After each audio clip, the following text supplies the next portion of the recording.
Je vais maintenant parler du contenu du jour. Je l'ai mentionné dans mes questions tantôt, Monsieur le Président. Je suis encore un peu déçu. En fait, pas un peu, beaucoup, parce que j'ai des collègues qui sont super intelligents au Parti conservateur avec qui j'ai beaucoup de plaisir à travailler en comité. Puis on est passionné d'agriculture, tout le monde. Puis on est capable en comité de parler de solutions long terme. Puis quand j'arrive avec des motions comme celle d'aujourd'hui, où on me parle encore de tarification carbone, ils l'ont gagné ce point-là, elle a été enlevée. Là, bien sûr, ils parlent de la tarification carbone industrielle, mais en même temps, il ne faut pas arrêter de faire quelque chose pour les changements climatiques, Monsieur le Président. C'est une des choses qui a le plus d'impact à long terme sur le coût de l'alimentation. On n'a qu'à parler avec nos producteurs agricoles, particulièrement maraîchers, de cette dure réalité-là. Et c'est ça qui nous oblige, qui nous impose d'être inventifs et de collaborer ensemble pour améliorer les systèmes de gestion des risques des entreprises, parce que là, ça ne fonctionne plus du tout, Monsieur le Président. On a des producteurs agricoles qui sont forcés d'assurer les nuages actuellement. Si on le malheur de faire une réclamation une année d'ensuite, les prestations pour les assurances collectives sont multipliées par 2 puis par 3, puis ça devient invivable. Fait qu'on est dans une situation où de plus en plus de nos producteurs ne s'assurent pas parce qu'ils ne veulent pas être assurés, parce que c'est pas rentable. Ils calculent la probabilité que ce soit rentable si jamais ils ont un malheur. Puis si tu as un malheur, puis tu réclames, puis finalement, l'année suivante, il faut que tu payes 4 fois. Tu n'as pas gagné rien, là. Alors, à un moment donné, il va falloir qu'on allume là, collectivement, là, puis je parle des élus de la Chambre des communes, puis qu'on soutienne adéquatement notre monde agricole. Je reviens sur la motion du jour. Donc, la taxe carbone, ils l'ont gagnée. Puis le prix en épicerie n'a pas baissé. Puis elle a été enlevée dans le Canada anglais, pas au Québec. Puis là, le prix d'épicerie au Québec n'est pas plus élevé que celui dans le reste du Canada. Puis celui dans le reste du Canada, il n'a pas baissé.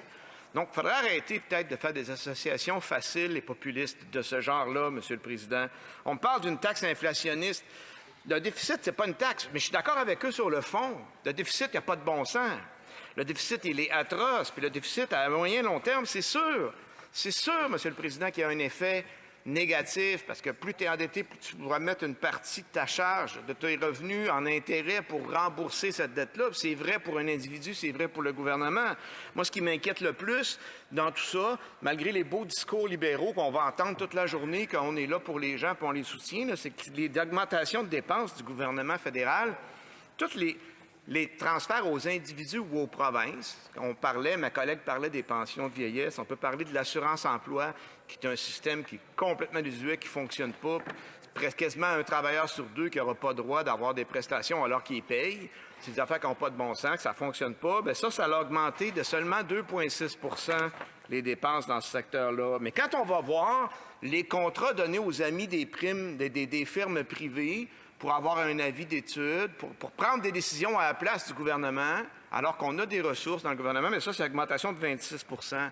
Quand on regarde les achats de matériel pour le gouvernement, c'est une augmentation de 300 % Monsieur le Président. Dans ce 300 %-là, il n'y a même pas les dépenses militaires. Faites le calcul, là, ça va pas bien. Ils ont raison sur le déficit, que c'est pas bon, mais c'est pas une taxe. Faire des raccourcis comme ça, on ne fait pas avancer rien, là. Là, on parle de la deuxième taxe sur le carbone, les carburants propres, ça n'a aucun impact. C'est un impact tellement petit qu'on ne peut même pas le mesurer sur les prix en épicerie, Monsieur le Président. Puis là, il va falloir toujours bien arrêter, à un moment donné, d'essayer de faire des cadeaux aux pétrolières puis qu'ils continuent à polluer notre air puis notre eau puis qu'ils fassent de l'argent par-dessus, là. Moi, je suis fatigué de ces affaires-là. Puis c'est un message que je lance amicalement à mes collègues conservateurs. On est tannés, là. Parce qu'on peut-tu travailler sur des propositions concrètes? J'en ai nommé, là. On parle de taxe sur l'emballage. C'est pas une question de taxe sur l'emballage quand on veut réduire les plastiques. S'ils veulent, là, je vais leur donner une couple de références de reportages ou de documentaires qu'ils peuvent regarder sur l'état des océans. Tu sais, la planète, là, il y en a juste une. Puis on est tous interreliés. Si on peut commencer à utiliser moins de plastique, bien, ça va être positif, mais il faut le faire intelligemment. Et c'est là qu'on va se distinguer. Parce qu'effectivement, il y a certains plastiques dans le monde agricole dont on a encore besoin, entre autres pour préserver la qualité des aliments, des légumes, par exemple. On diviserait la durée de vie, la durabilité d'un légume par 4 ou 5 si on enlevait le plastique demain matin. Donc, s'il vous plaît, comme État, ne soyons pas assez bêtes pour tout bannir ça du jour au lendemain, là. recherche et développement, recherche universitaire, trouver des solutions, les valider avant de venir éliminer des choses, mais de façon générale, d'avoir l'intention de limiter les plastiques, ce n'est pas une mauvaise intention, bien au contraire, Monsieur le Président, bien au contraire. Donc, écoutez, l'obsession sur de dire taxe puis taxe carbone, je ne sais pas si c'est de la persévérance ou si c'est un manque d'imagination, mais il serait temps qu'on passe à autre chose, Monsieur le Président, il serait temps qu'on passe à autre chose. Et moi, je vais passer à d'autres choses. Je vais vous parler vraiment de ce qui se passe pour le prix en alimentation. Premièrement, c'est un phénomène mondial qui est très difficile à contrôler pour un gouvernement. Je ne veux surtout pas excuser le gouvernement libéral, mais je veux juste dire qu'il n'y a pas de magie là-dedans. Mais il y a des choses qu'on pourrait faire. Entre autres, je vais prendre un exemple bien facile dont plus personne parle, mais vous vous rappelez qu'on est en guerre, hein? Il y a une guerre en Ukraine. Les Russes ont agressé l'Ukraine de façon injustifiée. Puis ça, bien, l'Ukraine, c'est le grenier de grains d'une grosse portion du monde. Ça a eu un effet inflationniste. Ça, c'est même des facteurs qu'on ne peut pas contrôler, mais des choses qu'on peut contrôler. Par exemple, quand le gouvernement canadien a décidé d'imposer une surtaxe sur les engrais russes, moi, je saluais ça au départ. C'est une bonne idée, mais quand tu te rends compte, parce qu'il faut des conséquences contre un agresseur, mais quand tu te rends compte que tu es le seul pays du G7 qui fait ça, puis que ça n'a aucun impact en bout de piste, bien, peut-être que tu peux retirer puis prendre d'autres moyens de coercitifs pour faire plier les Russes. Le gouvernement canadien n'a pas eu cette intelligence-là. Ils ont juste fini par dire ben, on va vous le rembourser. Puis quand est venu le temps de rembourser ces montants-là aux producteurs agricoles, savez-vous quoi, M. le Président? Ils ne sont même pas capables. Parce qu'ils ne savent pas qui a payé quoi. Puis là, il y a des coops de vente de grains. Fait que ça a fini. Savez-vous comment ça a fini? Ah, ben, on va mettre cet argent-là dans un programme. Fait que là, les producteurs agricoles qui disent on a besoin de soutien se retrouvent présentement, là, parce que c'est encore en vigueur, à financer un programme. Fait qu'on y paye. Tu sais, ça ne marche pas, ça. Fait que, quand je dis soyons sérieux, là, ça, c'est un exemple. La rareté de main-d'œuvre. Tu sais, les travailleurs étrangers, il faut être intelligent. Là, on est en train de changer les seuils, puis c'est correct. Je ne dis pas qu'il ne faut pas les revoir, mais il faut faire ça graduellement, entre autres sur le 20 à 10 % dans tous les autres secteurs, parce que même si on parle juste de l'alimentation, les secteurs sont interreliés dans une économie. Nous, on a demandé un moratoire puis une période de transition pour permettre aux entreprises de s'adapter à ça. Puis quand on parle de l'agriculture, on va me répondre, ils sont exemptés, ils ont raison, mais moi, je vais vous amener sur l'agroalimentaire. Ce qu'on produit, il faut le transformer, Monsieur le Président. Puis la transformation, ça implique des coûts.